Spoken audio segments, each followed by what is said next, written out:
Hey, this is Matt once again. We're about to the videos. Another paid request, this time from Steven. Thank you so much for that. And for those interested in requesting any type of videos, reviews, tier lists, video game stuff, commentaries, reactions, feel free to send it either directly to my PayPal or join my Patreon. Both links are down below in the info box. But this is for the 1981 film Blowout, directed by Brian De Palma. Now, I do like Brian De Palma. I think he's a really good director. I know people compare him like, oh, he's a ripping off Hitchcock, but if you don't do that, better do it well, and he does it well. I like Terry. Wasn't as much into the Fury as other people are. I do like this film overall. I love Scarface. I really like The Untouchables. Mission Impossible, the first one, I think is good. I'm trying to think. Snake Eyes, I've warmed up to a bit. I actually don't mind Snake Eyes. The worst trailer ever, because the trailer gives away the entire damn movie. If you're ever interested in the Nicolas Cage film Snake Eyes, never ever watch the trailer. Because you know how they say, no, that is a trailer that gives away the entire movie. One of the worst trailers of all time. I even like Mission to Mars, which I don't think ever got a Blu-ray, but I like Mission to Mars. So I haven't seen a lot of his much later stuff, but and I did not see Bonfire of the Vanities. But De Palma definitely has a style. Oh, Body Double. That's one I don't want to forget. I really liked Body Double. But anyway, Blowout. You got John Travolta and you got Nancy Allen, who were both in Terry. I think Nancy Allen was married to Brian De Palma at the time. If I'm wrong, I apologize. And I like the idea of the film where John Travolta, like when the movie begins, you thinking this is a slasher film. Although I would love to see a Brian De Palma slasher film because the way he shoots this scene, I'm like, I want to see more of this movie, as trashy as it is, with the point of view of the killer and just overzealous with the topless women and sex overdrive and turn over here, there's a woman masturbating, and over here you got the guard who's not paying attention, you get stabbed in the back, and the soundtrack. I'm like, this is like a pretty fun slasher movie. And then it pushes in, and the woman in the shower screams, and it's one of the worst screams you ever hear. And that's where the movie pulls back. You go, oh, we're watching a film within a film. So number one is kind of a fun fun fun jab at slasher movies. Because even at that time, like there was a shitload. Like even in 1981, by that point, you know, Friday the 13th and all these other movies. I kind of want to see Brian De Palma's version of it. And you find out John Travolta, who I like. A lot of people don't like John Travolta. I don't really know why. I mean, I don't know him as a person, but as an actor, whether it be Grease, whether it be Broken Arrow, whether it be The General's Daughter, whether it be some of the other movies, Pulp Fiction, I always thought he was a good actor. Even the bad ones, like what was the one he did, The Fanatic? It was interesting. The Fanatic, I will say it was an interesting movie to watch. But yeah, I always, Phenomenon, I do think he's a good actor, and he does a great job here. And I like that he was a sound guy for movies, because it's not typical you have your main character be a guy who does sound for movies, and in this case, horror movies. As he puts it, oh my god, we did 5 films in 2 years? So his job is to get a new stream for this horror film, slasher, because the stream in there is terrible. Because the director's like, what kind of cat did you get from that? It's your cat. That's from the girl herself. Wait a minute, you didn't dub that in? Nope.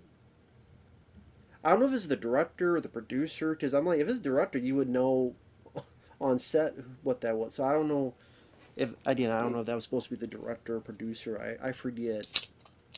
Because I'd be thinking, how would you not know that was a stream if you were on set? But so John Travolta is trying to get new sounds. He's got to get a new stream, but he's supposed to get all these other sounds, a new wind.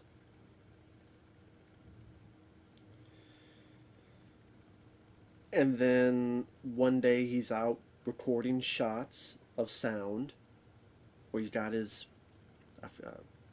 microphone and just recording sounds. Just that's how they had to do it back in the day, in 1981. Okay, record an owl sound, record this, record that to use for whatever's needed in a movie afterward. Thunder. But then he hears a crash. He turns, a car goes out of control, crashes to the water. He dives in. There's a woman in there, he saves her, and that's Nancy Allen. Then, pretty soon after, he's told to forget about the whole thing. The whole thing didn't happen because the guy who Nancy Allen was with was this guy who, more than likely, would have been the next president of the United States.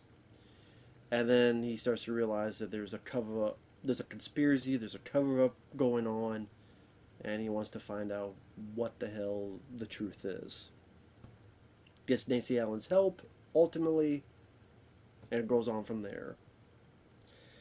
You also have Dennis Franz in the film, who I do like as an actor. Liked him in Die Hard 2. He's most famous for being in the show NYPD Blue.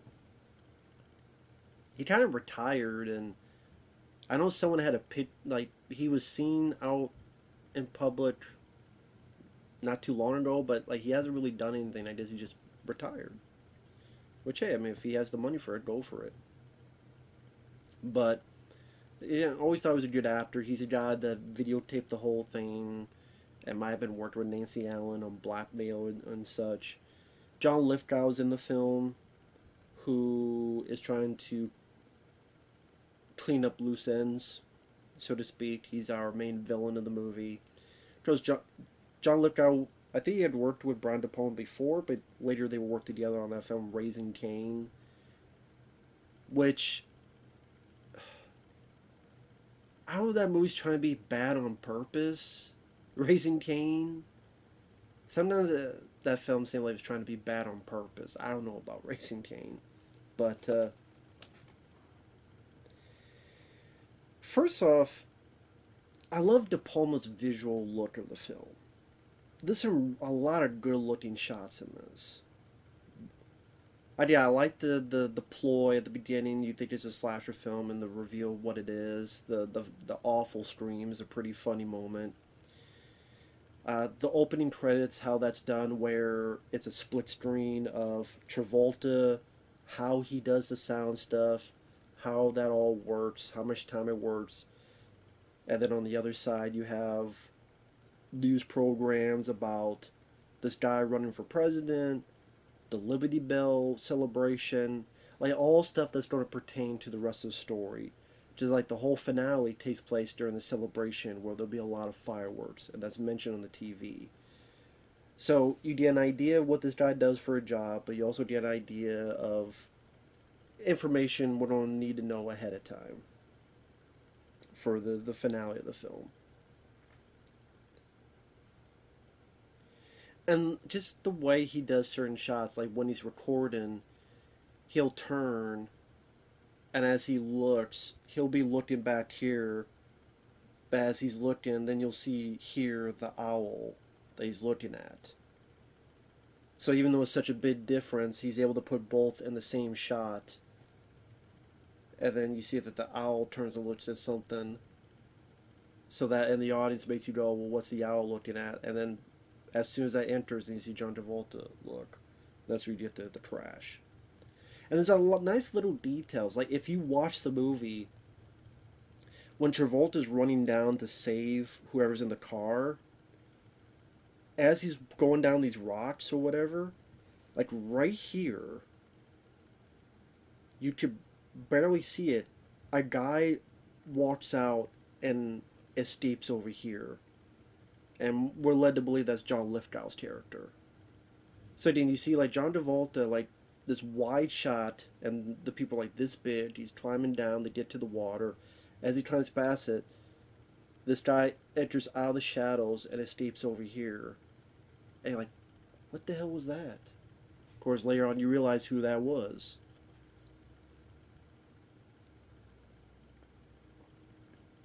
And it's stuff like that that really intrigues me as a fan of movies. Because, yes, you need a decent and good story, you need capable actors, but it's still also a visual medium. And if you're trying to impress me, do a good job of it. De Palma does that, especially in this film. Like when he's listening back on the audio and he's visualizing, and we see like John Travolta here, and then the camera kind of shifts a little bit, and then we see kind of what he's visualizing, where this tire blowout, but something else might have caused the tire blowout, like a gun. And the way that's visualized, I thought was a nice typical note. Show, don't tell. Show us, don't just tell us.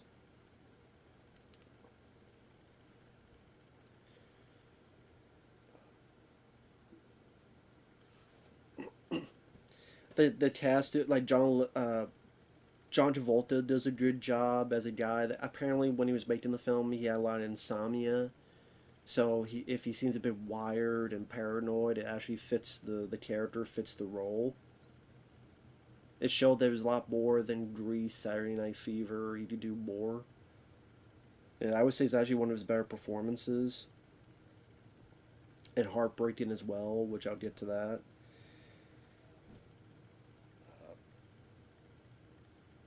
When Dennis Franz comes out and says he had video footage, and it was the pictures are put in the newspaper, Travolta gets it and cuts it up and makes a little movie, puts the sound with it, and is able to visualize smoke and that there was someone who did shoot. And there's a way to uncover this conspiracy.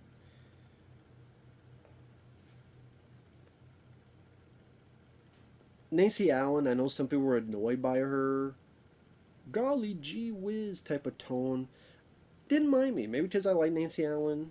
Yes, I first saw her in RoboCop, like a lot of people, but again, I thought she did a good job in that. In Carrie, thought she was a sweetheart in this. I thought she was very sweet. Yes, she was in some trouble, but she still seemed a bit of an innocent. I thought her and Travolta felt comfortable with each other. Didn't feel too forced. Didn't feel too out of the blue. It was kind of a sweet relationship with each other. John Lithgow, good actor. Whenever you got him as a villain, it's more than likely to be some good shit. I love him in Cliffhanger. He can work well as a good guy in Harry and the Hendersons. He can work great as a bad guy in Cliffhanger. And he does a good job here. I think the character's name was Burke. Don't quote me on that. I think the character's name was Burke. And he's cleaning up evidence. Spoilers. He thinks he gets Nancy Allen, but he got the wrong one. So now he has to do things to make it seem like it's this killer on the loose. So he's got to kill. So he has to kill a couple more people to make it seem like it's this killer going around and not just this bit here. And like I said, there's some nice technical notes. There's a bit where Travolta goes in and where's my audio footage, and someone came in and wiped it out, and you have this 360 shot going all around.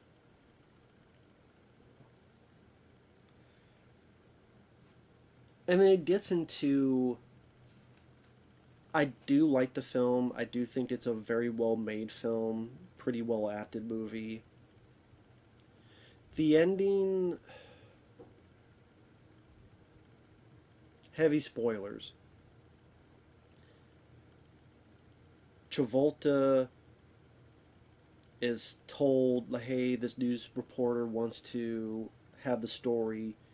John Lithgow overhears this, fucks around with the phone lines, so the reporter can't get the info. Even when he tries to call, he gets nothing. But then Lithgow calls in, pretends to be someone. Nancy Allen goes along with it. Travolta has a wire on her, just to be careful. Realizes, wait a minute, that's not the guy I was talking to. makes a run for it, and you have this kind of car chase that happens where he accidentally crashes the car. You have this Liberty Bell festival where he tries to get to her, does kill John Lithgow, but he's too late, and Nancy Allen dies. And this great shot where he lifts her, and you have all these fireworks around them. Really neat looking shot. And then, kind of this weird choice of, because he had her wired, he had recorded her streaming and used it for the film. And you just see how devastated he is. It's a good stream. And when it's happening, like within the movie, like the director or producer's happy about it. And then you see Travolta just doing this. It's a very tragic, heartbreaking ending. And it's effective what it was trying to do, and that's why I say it was. It might not be my cup of tea, that type of ending, but it was effective what it was doing. Now, there's still a part of me that goes, why would he use her stream? Why? That still seems like a really shitty thing to do.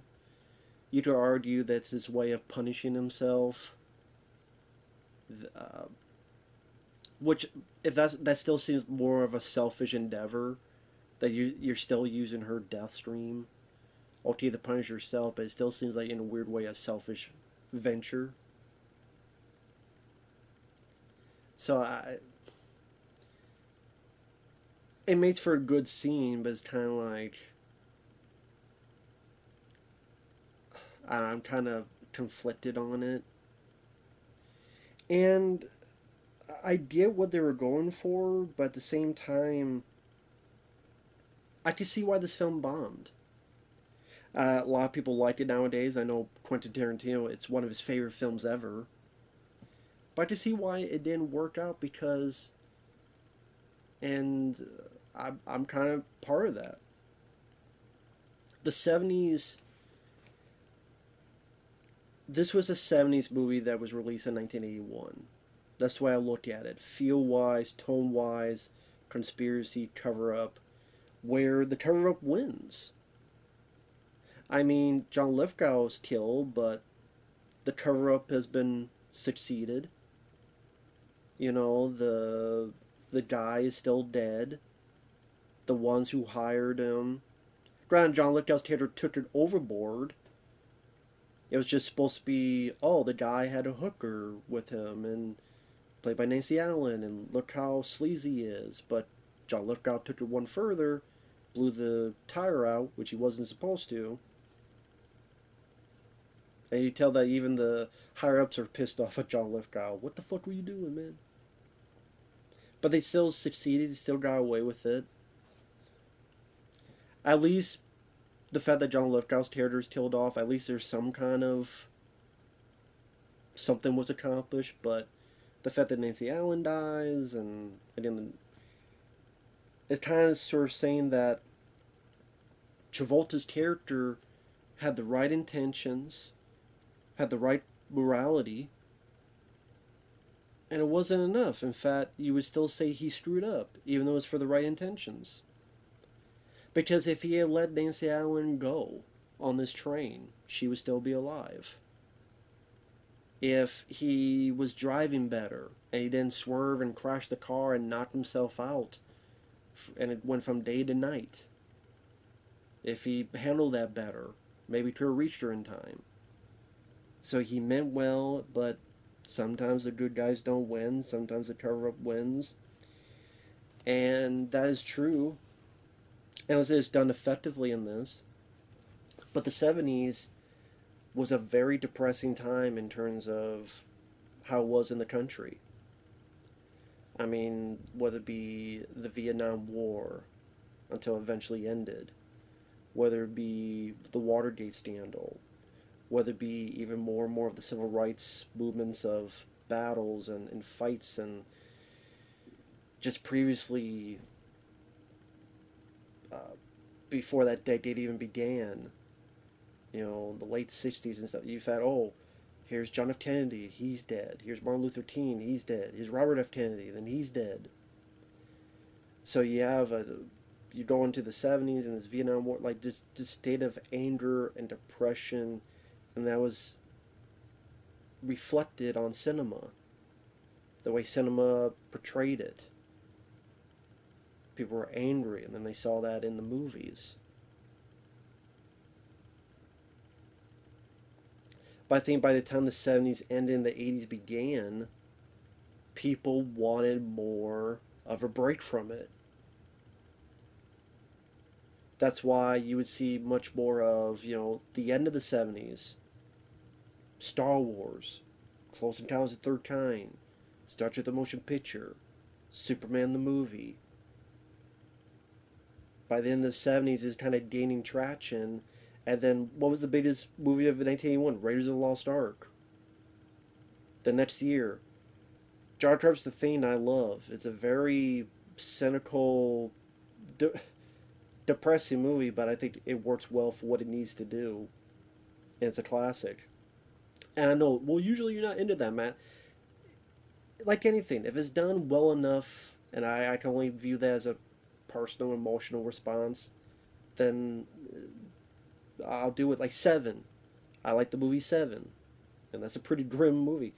Just depends on the individual product. But the 80s was more about people wanting more escapism and wanting more entertainment and wanting more fun and wanting more materialistic things. Let's go watch TV shows like The A-Team. Let's go watch movies like, Rambo, First Blood Part 2, where he goes back to the Vietnam and kicks the shit out of them. Commando, One Man Army, martial arts, kung fu, yeah.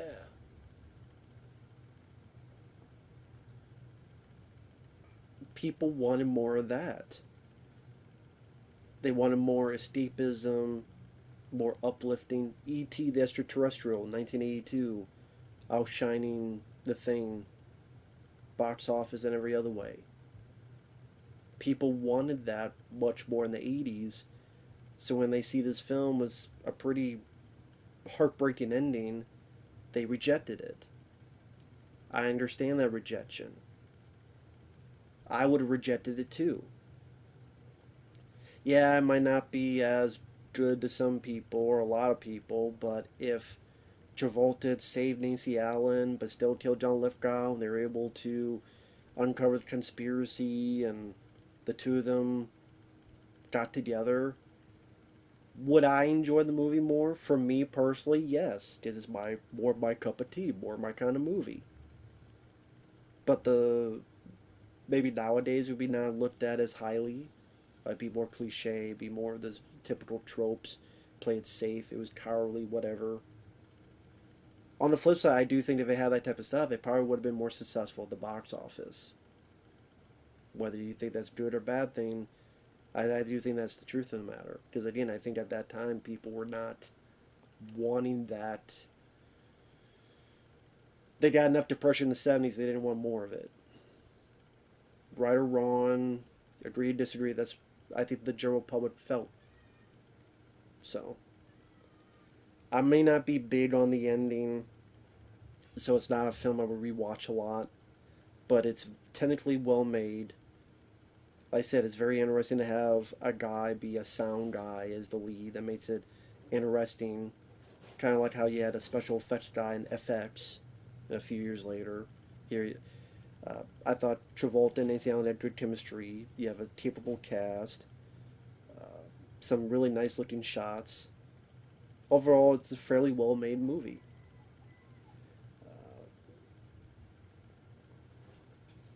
So, there you go.